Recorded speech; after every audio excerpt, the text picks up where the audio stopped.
Hello guys, problem 2.14. Olegon Group of Company, New South Wales, Australia, acquired its factory building about 10 years ago. Australia's New South Wales Olegon Group Limited প্রায় 10 বছর আগে তাদের কারখানা ভবন অধিগ্রহণ করে। For several years, the company has rented out a small annex attached to the rear of the building. বেশ কয়েক বছর ধরে কোম্পানিটি ভবনের পিছনের অংশের সাথে সংযুক্ত একটি ছোট অ্যানেক্স ভাড়া দিয়েছে। The company has received a rental income of 30,000 per year on this space. কোম্পানিটি ওই স্পেসের জন্য প্রতি বছর $30,000 করে ভাড়া নিচ্ছে। The renter will expire soon. খুব শীঘ্রই ভাড়াটের লিজের মেয়াদ শীঘ্রই শেষ হয়ে যাবে এবং তারা রিনিউয়ের পরিবর্তে ওই স্পেসে একটি নতুন পণ্য তৈরির জন্য সিদ্ধান্ত নিয়েছে। The renter's lease will expire soon, and rather than renewing the lease, the company has decided to use the space itself to manufacture a new product.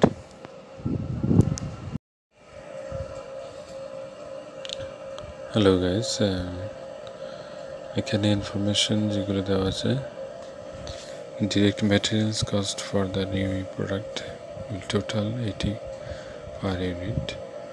অর্থাৎ নতুন পণ্যের জন্য সরাসরি উপকরণের খরচ হবে প্রতি ইউনিটে $80 করে। নেক্সট দেওয়া আছে, to have a place to store finished units of product, the company will rent a small warehouse nearby. The rental cost will be $500 per month. অর্থাৎ পণ্যের তৈরি ইউনিটের সংরক্ষণের জন্য একটি জায়গা পেতে কোম্পানিটি তাদের কাছাকাছি একটি ছোট গুদাম ভাড়া করবে এবং ভাড়ার খরচ হবে প্রতি মাসে $500. The company must rent equipment for use in producing the new product, which rental cost will be $4,000 per month. অর্থাৎ কোম্পানিটি তাদের নতুন পণ্য উৎপাদনের জন্য সরঞ্জাম ভাড়া করবে এবং ভাড়ার খরচ হবে প্রতি মাসে $4,000 করে। নেক্সট দেওয়া আছে, workers will be hired to manufacture the new product, will direct labor cost amounting to 60 per unit. নতুন পণ্য তৈরির জন্য শ্রমিক নিয়োগ করতে হবে, যার প্রতি ইউনিটে সরাসরি শ্রম খরচ হবে 60। অর্থাৎ পূর্ববর্তী বছরগুলির মতো স্থানটি সরলরেখার ভিত্তিতে অবমূল্যায়ন অব্যাহত থাকবে। And this depreciation is 8,000 per year. অর্থাৎ এটা প্রতি বছর $8,000 করে ডেপ্রিসিয়েট করবে। Next, advertising cost for the new product will total 50,000 per year. To provide funds to purchase materials, meet payrolls and so forth, the company will have to liquidate some temporary investments. কোম্পানিকে কিছু তার অস্থায়ী বিনিয়োগ বাতিল করতে হবে। এখানে temporary investment হচ্ছে অস্থায়ী বিনিয়োগ, আর বাতিল হচ্ছে লিকুইডেট, অর্থ হচ্ছে বাতিল বোঝাচ্ছে এখানে। তাহলে তার কিছু অস্থায়ী বিনিয়োগ বাতিল করতে হবে। কি জন্য? তার এই যে পারচেজ করবে ম্যাটেরিয়ালস, প্যারোলস মানে হচ্ছে বেতন, আর অন্যান্য খরচ আছে, এগুলো প্রোভাইড করার জন্য, এগুলোর ফান্ড প্রোভাইড করার জন্য তার কিছু অস্থায়ী বিনিয়োগ বাতিল করবে। These investments are presently yielding a return of about 3,000 per year. অর্থাৎ এই ইনভেস্টমেন্ট যেটা তিনি বাতিল করতেছে সেটার ইনকাম হচ্ছে $3,000 per year। প্রতি বছরে সে ইনভেস্টমেন্টগুলো থেকে $3000 ইনকাম পাচ্ছে। তো ইল্ড শব্দের অর্থ হচ্ছে income. Before solving the problems, we have to clarify the concept of cost in a structured way, because cost analysis is crucial for optimizations, decision making and resource allocations.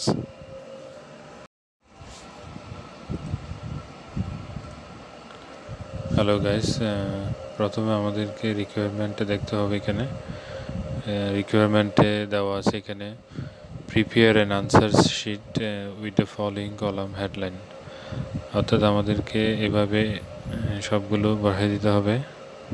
Solution দেখেন, এখানে প্রথমে variable cost, fixed cost, direct materials, direct labours এবং সান cost, এভাবে প্রথমে সবগুলো বসাইতে হবে এবং উপরে লিখতে হবে আনসার শিট। এখানে আমি ফ্রিজ করার জন্য এটা এভাবে রাখলাম। তাহলে এখানে প্রথমে আমাদের যে ইনফরমেশনটা, এখানে rental income from annexe 30,000 per year on this space, অর্থাৎ এই স্পেসটার জন্য প্রতি বছরে $30,000 করে পেত। এটা কোয়েশ্চেনে দেওয়া আছে। এখানে rental income of 30,000 on this space, তাহলে এই স্পেসের জন্য এটা $30,000। এখন এটা কোন কস্টের মধ্যে পড়তেছে? এটা হচ্ছে অপরচুনিটি কস্ট। এখন ওয়াই অপরচুনিটি কস্ট? এটা অপরচুনিটি কস্ট কেন? এখন অপরচুনিটি কস্টের ডেফিনেশনটা হচ্ছে, opportunity cost is the value of the next best alternative that is ফরগন when a choice is made, অর্থাৎ আপনার যে বেনিফিটটা পেতেন, বর্তমানে পাচ্ছেন একটা নতুন পণ্য উৎপাদনের জন্য, আপনি এই স্পেসটা আপনি নিজেই আবার নিয়ে ফেলতেছেন। তাহলে আপনার যে প্রতি মাসে যে রেন্টটা পেতেন, প্রতি ইয়ারলি যে $30,000 পেতেন, সেটা এখন আর পাবেন না, কারণ আপনি নতুন প্রোডাক্টে যাচ্ছেন, ম্যানুফ্যাকচারে যাচ্ছেন এবং ওই স্পেসটা ওদের থেকে নিয়ে ফেলবেন। সেক্ষেত্রে আপনি যে ইনকামটা পেতেন প্রতি ইয়ারলি অথবা মান্থলি, ওইটা হচ্ছে আপনার অপরচুনিটি কস্ট।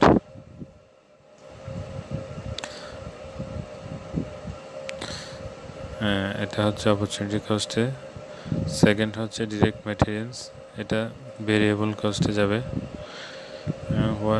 ভেরিয়েবল কস্ট কেন? এটা ভেরিয়েবল কস্ট কি, এটা আমাদেরকে জানতে হলে এখানে হচ্ছে cost that varies in total in direct proportions to the change in the level of the activity.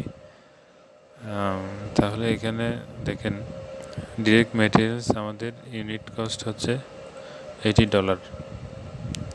তাহলে $80 যদি ইউনিট কস্ট হয়, আমরা যদি 10 ইউনিট তৈরি করি, তাহলে আমাদের কস্ট পড়তেছে 80 × 10 $800। তাহলে ইউনিট কস্ট যত কম হবে, আমাদের কস্টও কম হবে। এখানে ইউনিট কস্ট, যখন ভলিউমটা বাড়লো, তখন কস্টও বেড়ে গেল। তাহলে ভেরিয়েবল কস্ট কি, এটা আমরা ইজিলি এখানে বুঝতে পারলাম। এখানে আরও অনেকগুলো ভেরিয়েবলের উদাহরণ দিছে।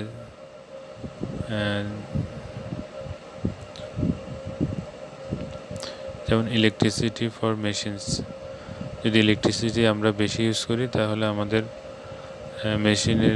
মেশিনটা বেশি ইউজ হবে এবং প্রোডাকশনের কস্টটাও ইনক্রিজ করবে।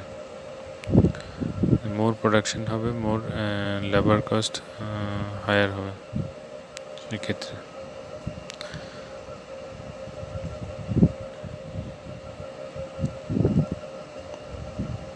তারপর আছে কি, এখানে ডাইরেক্ট মেটেরিয়ালসে যাবে এটা।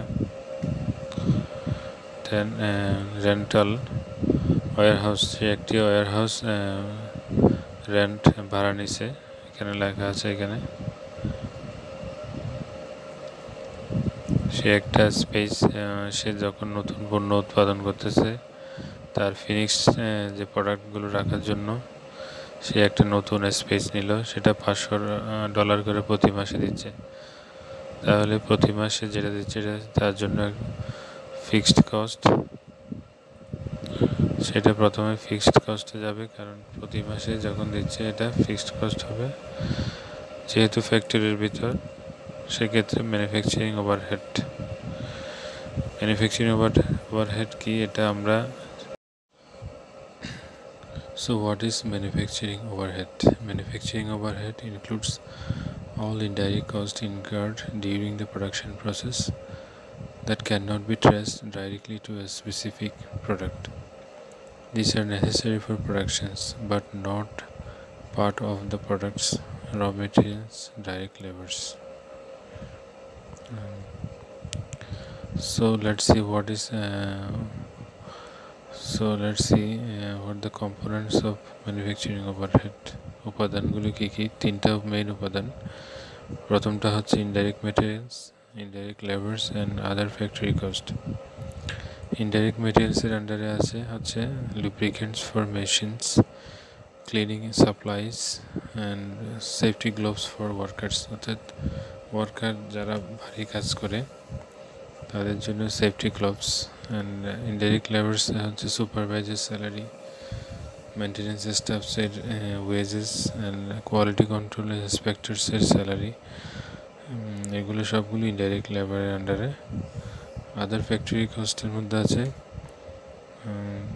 Factory rent, depreciations on factory equipments,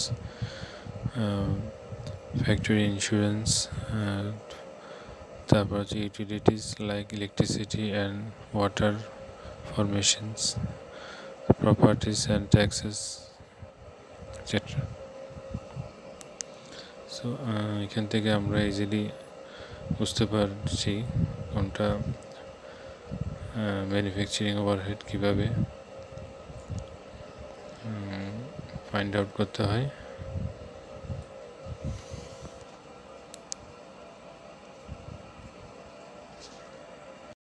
এখানে কোয়েশ্চেনে দেওয়া আছে ডেপ্রিসিয়েশনস স্ট্রেট লাইন বেসিসে পূর্বে থেকে এটা ডেপ্রিসিয়েশন এটা মেনটেন করতেছে এখানে 8,000 পার ইয়ার করে, যখন তারা বিল্ডিংটা নিয়েছিল তখন থেকে। সেক্ষেত্রে এটা পাস্ট কস্ট এবং সাঙ্ক কস্টের মধ্যে পড়বে। সাঙ্ক কস্ট প্লাস এটা যেহেতু ডেপ্রিসিয়েশন সেক্ষেত্রে ফিক্সড কস্টে আন্ডারে যাবে এবং ম্যানুফ্যাকচারিং ওভারহেড এই তিনটে জায়গায় কভার করবে। সেক্ষেত্রে সাঙ্ক কস্ট কি? সাঙ্ক কস্ট হচ্ছে a cost that has already been incurred and cannot be recovered, এটা রিকভার করা যাবে না regardless of future decisions। সেক্ষেত্রে দেখা যাচ্ছে যে ফ্যাক্টরি এক্সাম্পল হচ্ছে factory building was acquired 10 years ago, meaning the cost of the buildings has already been spent। এটার কস্ট অলরেডি স্পেন্ট ব্যয় করে ফেলছে। তারপর হচ্ছে depreciation is non-cash accounting allocations of a past expenditure. Either the company use the annex for productions or continue renting it out, the 8,000 annual depreciation remain unchanged। অর্থাৎ company যদি প্রোডাকশনে নাও যায় তারপরও 8,000 টাকা ডেপ্রিসিয়েশনটা কনস্ট্যান্ট থাকবে, এটা চেঞ্জ হবে না। এটা সবসময় ডেপ্রিসিয়েশনের মধ্যে এটা মাইনাস হবে। প্রথমে একবার ব্যালেন্স শিট থেকে মাইনাস হবে, আর একবার প্রফিট অ্যান্ড লসে অ্যাড হবে, এটা সরাসরি যাবে এখানে। তারপর দেখা যাক এখানে অ্যাডভার্টাইজিং এক্সপেন্স। অ্যাডভার্টাইজিং হচ্ছে এখানে ফিক্সড কস্ট এবং এটা প্রোডাক্ট কস্টের মধ্যে সেলিং অ্যান্ড অ্যাডমিনিস্ট্রেশন। যেহেতু এটা প্রতি বছরেই দিতে হবে, আচ্ছা 1 বছরের জন্য এটা প্রতি মাসে দিতে হবে, এটা ফিক্সড। সুপারভাইজার স্যালারি এটা ফিক্সড কস্ট, এটা ইনডাইরেক্ট কস্টের মধ্যে। তারপর এটা হচ্ছে ম্যানুফ্যাকচারিং ওভারহেডে যাবে। ইলেকট্রিসিটি ফর মেশিনস, এটা মেশিনের ইউজের উপর তো যদি মেশিনের ইউজটা কম হলে ইলেকট্রিসিটি কম হবে, মেশিনের ইউজ যদি বেশি হয় ইলেকট্রিসিটি বেশি হবে, সেক্ষেত্রে এটা ভেরি করতেছে, কস্টটা ভেরি করবে ইউজের উপর। সেক্ষেত্রে ভেরিয়েবল কস্ট এবং মেশিন যেহেতু এটা ইলেকট্রিসিটি পার মেশিন, এটা manufacturing overhead. Shipping cost to customer, সেক্ষেত্রে এটা ভেরি করবে, সেক্ষেত্রে ভেরিয়েবল কস্ট। এবং এটা হচ্ছে প্রোডাক্ট কস্ট, পিরিয়ড কস্ট।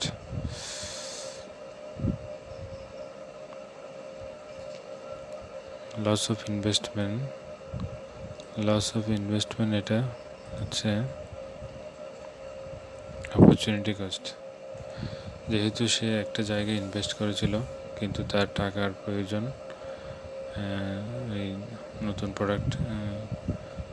প্রোডাক্টের পণ্য কেনার জন্য অথবা তাদের স্যালারি দেওয়ার জন্য টাকা প্রয়োজন, সেক্ষেত্রে সে ইনভেস্টটা থেকে $3000 এনে ওইখানে দেওয়াতে তার অপরচুনিটি কস্ট হিসেবে এটা দেখানো হচ্ছে।